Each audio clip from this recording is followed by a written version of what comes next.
Bueno, a tenor de lo que se dice en esta cita del Nuevo Testamento, parecería que sí.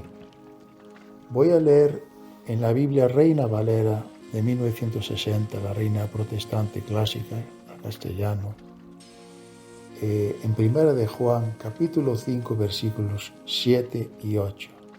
Dice así, la Reina Valera de 1960. Porque tres son los que dan testimonio en el cielo, el Padre, el Verbo y el Espíritu Santo. El Espíritu Santo escrito así en mayúsculas siempre. Y estos tres son uno. Y tres son los que dan testimonio en la tierra, el Espíritu, el agua y la sangre. Y estos tres concuerdan.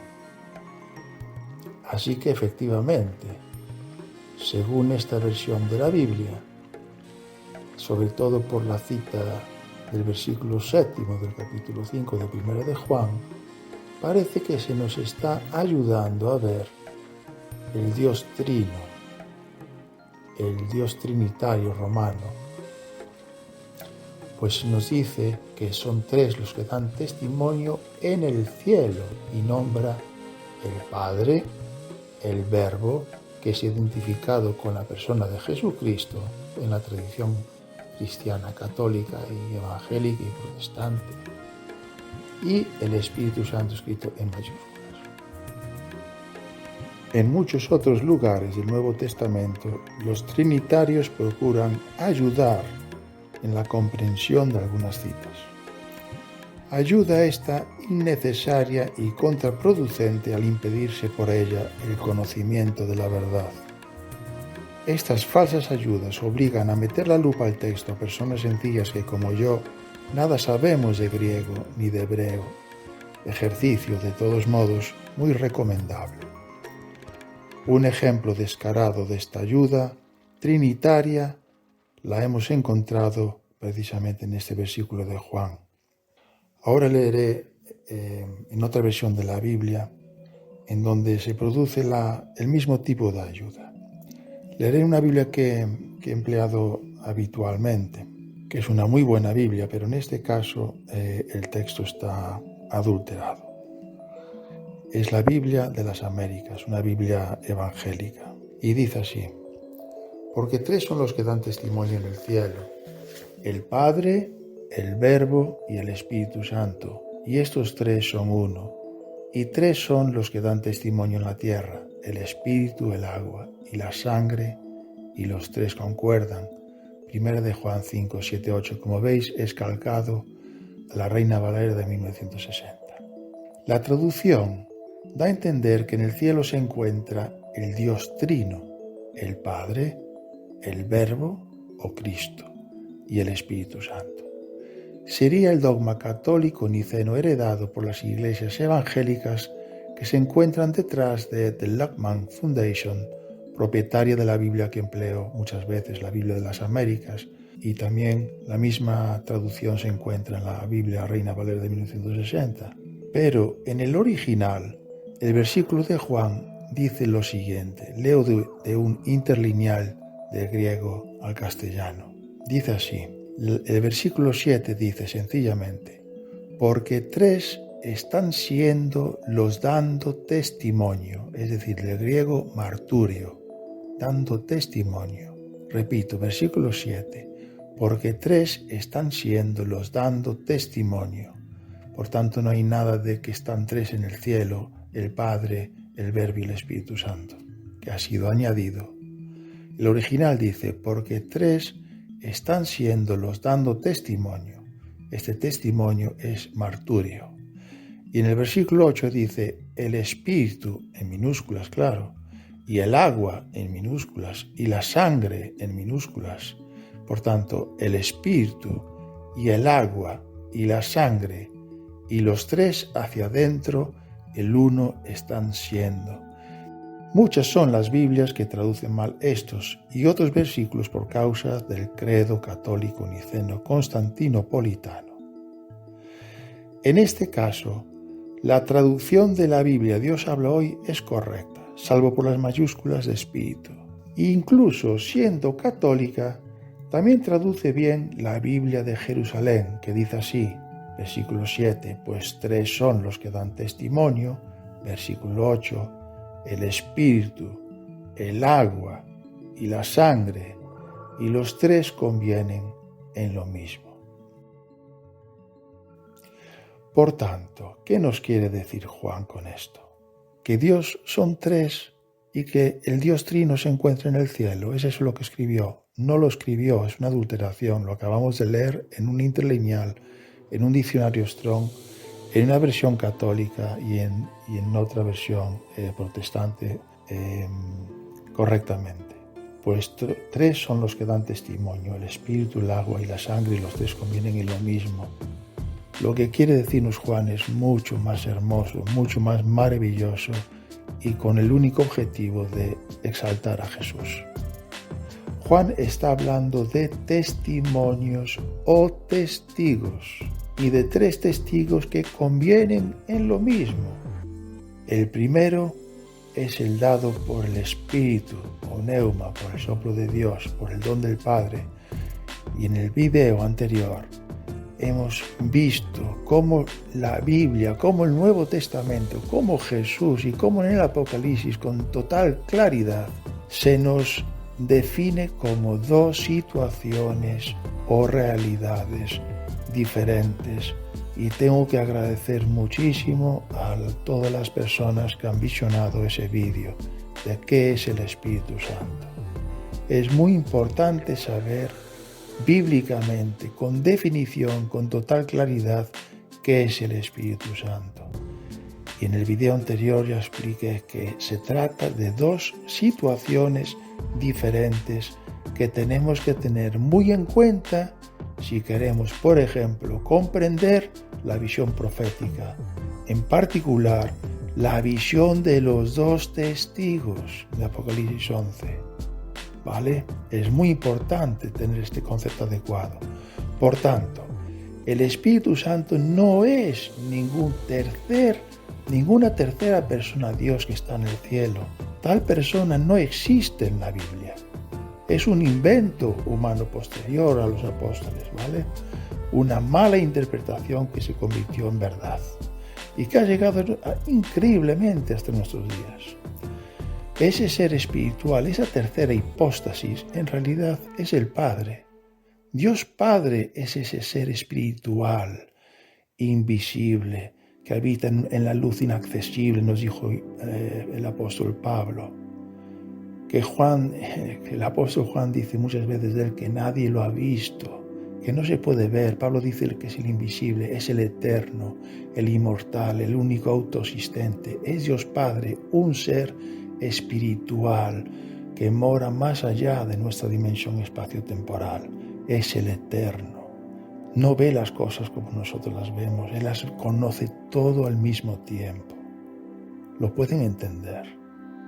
El Padre es un ser increíblemente maravilloso, eterno, distinto, muy distinto a nosotros, que no tiene forma ni imagen, es un ser espiritual, por tanto no necesita ningún ayudante, no necesita una tercera persona o una persona extraña, ajena a él. Nunca existió esa persona, no está en la Biblia, ¿vale? En la Biblia lo que sí está es el Espíritu Santo, que se escribe en minúscula siempre, y que es aludido de muchas otras formas, como el don del Padre, la promesa del Padre, las vestiduras de Cristo Jesús, las arras de la salvación, el amor de Dios en el corazón, el soplo, el aliento de Dios, la unción. Juan le gusta mucho llamar de la unción. Vosotros tenéis la unción y no necesitáis. Por tanto, es un don también. Se le llama don, se le llama promesa, por tanto, muchas veces no se tiene, por eso es una promesa. Y en el video anterior, como estaba diciendo, el Espíritu Santo son 2 realidades. La palabra de Dios. La palabra de Dios es el Espíritu Santo. Y esto se debe entender muy bien, porque cuando iglesias cristianas, cuando grupos sectarios, cuando Cuando falsos profetas se han levantado en el siglo XIX en América, por ejemplo, han sido muy conocidos, son muy conocidas algunas iglesias que han surgido en esa época y que han llegado hasta los días de hoy.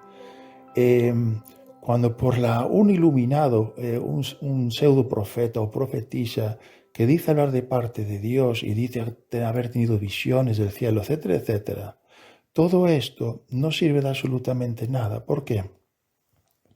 Porque el Espíritu Santo es la palabra de Dios que ha sido revelada por medio de los profetas y por medio de los apóstoles. Eso es la palabra de Dios y es el Espíritu Santo. Y una vez que los apóstoles murieron y están en el cielo, todos salvo el apóstol Juan, esto ya lo explicaré por qué, porque el Padre ha hecho esto con Juan. Todos los apóstoles y toda aquella generación de la bendición del cielo abierto por Jesús, se encuentran con Él, ya son sus primicias, están con Jesús en el cielo ya ahora. Todos ellos, cuando una vez que desaparecieron ellos de la tierra y los apóstoles desaparecieron, el don del Padre se nos dice en la profecía que es arrebatado hasta el trono. ¿Vale? El don desaparece. El Espíritu Santo, por tanto, es la palabra de Dios y el don de Dios. Al desaparecer los apóstoles de la tierra, el don de Dios desaparece también de la tierra. Pero nos queda la segunda acepción, la segunda situación y realidad de lo que es el Espíritu Santo. La palabra de Dios. Lo que ellos dejaron por escrito estando en el don del Padre. Y si esto no se entiende, no se puede comprender la visión, no se puede comprender las visiones centrales y más importantes del Apocalipsis. ¿De acuerdo? Por tanto, la cita correctamente escrita, redactada, como la podemos encontrar en la Biblia católica, la Biblia de Jerusalén, dice así: pues 3 son los que dan testimonio. Por tanto, se está hablando de 3 testimonios diferentes. El del Espíritu, se refiere al testimonio del Espíritu, el del agua y el de la sangre, y los 3 convienen en lo mismo. Y por supuesto, no que en el 3 hay 3 hipóstasis o 3 personas Dios. Eso no está escrito por Juan, ha sido añadido, ¿vale? En algunas versiones de las Biblias. ¿Y por qué concuerdan? Pues nos lo ha dicho Juan en el versículo anterior. Vamos a leer Primera de Juan 5:6. Primera de Juan 5:6, ahora voy a leer en la Reina Valera, pero en esta edición posterior del 2000, donde sí está bien redactado. En el versículo 6 se dice: este es Jesucristo, que vino por agua y sangre. No vino solo por agua, sino mediante el agua y la sangre. El Espíritu es el que testifica, porque el Espíritu es la verdad. Porque 3 son los que dan testimonio: el Espíritu, el agua y la sangre, y esos 3 están de acuerdo. Biblia Nueva Reina Valera del 2000. Y ahí ya ven que no aparece eso de que en el cielo están el Padre, el Verbo y el Hijo. Así que, en realidad, lo que nos trata de decir Juan es muy sencillo. Y es que estos 3 testimonios, el testimonio del Espíritu, el agua y la sangre, son en realidad uno solamente, el de Jesucristo, el Verbo de Dios. Eso significa que Jesucristo cumplió con los 3 tipos de testimonio, porque primero, fue bautizado por Juan en el río Jordán. Es el testimonio del agua. El testimonio del agua es el de Juan el Bautista, que fue enviado por Dios al pueblo de Israel. Y Jesús, como buen israelita, dio testimonio de que tal cosa, de que tal mensaje, el de Juan, procedía de arriba y que había dado testimonio de él, de Jesús. Y por eso le dijo a Juan, y esto es maravilloso: es necesario que me bautices. Nosotros 2 tenemos que cumplir con toda justicia, tú y yo. Así que Jesús fue bautizado por Juan en el río Jordán como israelita, dando ejemplo a sus compatriotas hebreos, a la nación de Israel, porque el Bautista había sido enviado por Dios a Israel, mas Jesús no bautizó, ni después ordenó a los suyos aquel bautismo. El bautismo de los apóstoles fue distinto al de Juan. Segundo, el Cordero de Dios que quita el pecado del mundo se entregó voluntariamente como sacrificio expiatorio a muerte de cruz. Es el testimonio de la sangre. Y el propio apóstol Juan es el único que dio este testimonio de que tras ser traspasado Jesús por una lanza romana, de su costado salieron sangre y agua, es decir, plasma. Esto lo encontramos en Juan 19:34. Por tanto, sería este el segundo testimonio, el de la sangre, el que dio Jesús en la cruz.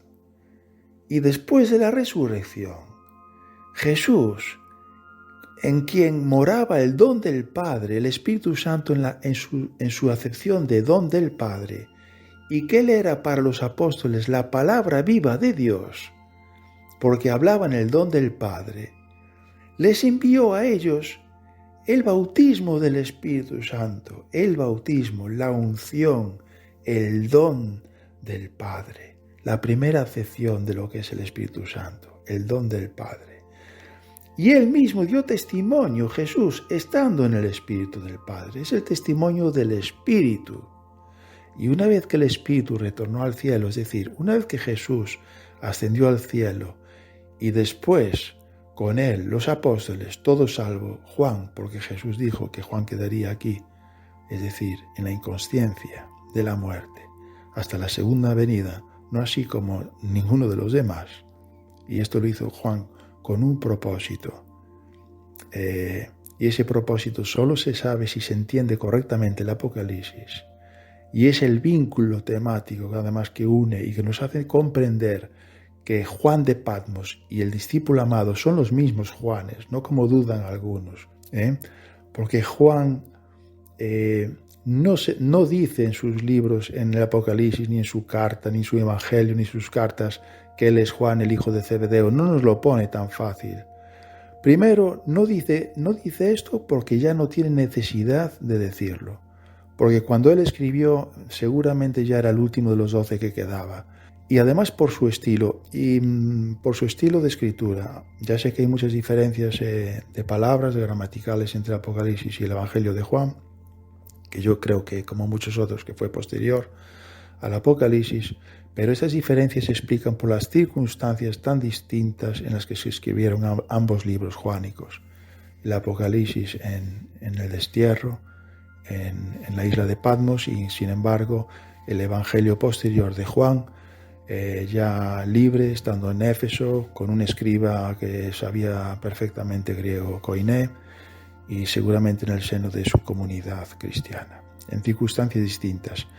Pero los temas escogidos por Juan en su Evangelio nos están haciendo con muchas, no voy a decir continuamente, pero sí muchas veces, y casi continuamente también. La elección es magistral, es una elección de temas magistral, única de Juan, que complementa a los sinópticos y que con ellos nos está haciendo continuamente guiños muy inteligentes a la revelación anterior que había recibido en Patmos, al Apocalipsis. Por eso Juan le gusta que lo descubran, le gusta que nosotros descubramos que efectivamente Juan de Patmos es el mismo que el discípulo Juan, y además porque hay una lección preciosa en esto de que Juan oculta un poco su identidad, que no lo dice claramente, y es que él está llevando una santa carrera, una santa competición con el apóstol Pedro, con su amigo Pedro, ¿vale? Por eso también incluye esa carrera al sepulcro de Jesús, y que él llega primero y Pedro llega después. Juan es más rápido corriendo, pero sin embargo Juan no baja y Pedro sí baja, y esto tiene que ver con que Pedro después, con la frase de que también al final del Evangelio de Juan Jesús le dice a Pedro: mira, este se va a quedar, si yo quiero que este se quede hasta la segunda venida, ¿a ti qué? Tiene que ver con esa carrera y con una sana competencia que tiene Juan con Pedro, y ya les explicaré, si Dios quiere, porque es precioso, en qué consiste esta competencia, ¿vale? Por eso, por esta competencia que no descubro ahora, Juan se llama a sí mismo en el Evangelio el discípulo amado. Y el Evangelio es lo último que escribe, seguramente, lo último. Si no lo último, si no fue el Evangelio, pues puede que la primera de Juan, puede que fuera lo último. En todo caso, posterior al Apocalipsis. Entonces ahí tenemos los dos testimonios, el dado en el Espíritu y el dado por la sangre. Y Jesús dio los dos testimonios y después entregó el Espíritu Santo. Y Jesús dijo: os conviene que yo me vaya, que yo suba al cielo, que ascienda al cielo, porque si no, no os enviaría el don del Padre, el don del Espíritu Santo. Y ahora yo a ustedes les digo, hermanos, amigos, y a todo aquel que pueda oír lo que la palabra de Dios dice a la última iglesia del tiempo de tardanza o dilación, véase Laodicea, que significa un pueblo juzgado, un pueblo al que le llega un juicio, y es el último pueblo del tiempo de la dilación. Laodicea son las iglesias de hoy en día. Y yo les digo a estas iglesias que nos conviene que Jesús se vaya de nuevo, como les convino a que se fuera y ascendiese al cielo en la época de los apóstoles. ¿En qué sentido? En un sentido de comprensión, en un sentido intelectual. Porque si ustedes solamente ven al Verbo como la persona, individuo de Jesucristo, es que no han comprendido la verdad del segundo Jehová de las Escrituras. Y Jesús os lo tapa, no os lo deja ver. El rey de España, Felipe, no es España ni son los españoles. Los representa. Es la máxima institución que nos representa a todos los españoles. Pero no somos los españoles, Felipe. Pues lo mismo ocurre con el santuario, con el Verbo, con Elohim, con el nombre plural de Dios, que es el segundo Jehová de la Biblia hebrea, de los profetas, Moisés, de Zacarías y de otros, de David. Y Jesús esto lo sabía y lo trató de enseñar a sus contemporáneos, pero no eran capaces de comprender. Lo odiaban realmente, le tenían celos y los prejuicios no les dejaban entender. Porque para ver la verdad hay que tener un corazón limpio. No se puede percibir la verdad odiando y con prejuicios. Eso es fanatismo, no es el aceite de las lámparas. El amor es el aceite de las lámparas. Y las lámparas son la palabra de Dios.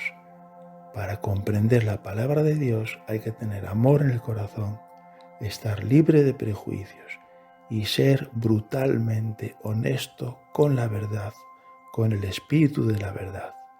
Porque el Espíritu Santo, que es el Espíritu de la verdad, es la palabra de Dios y es el don del Padre.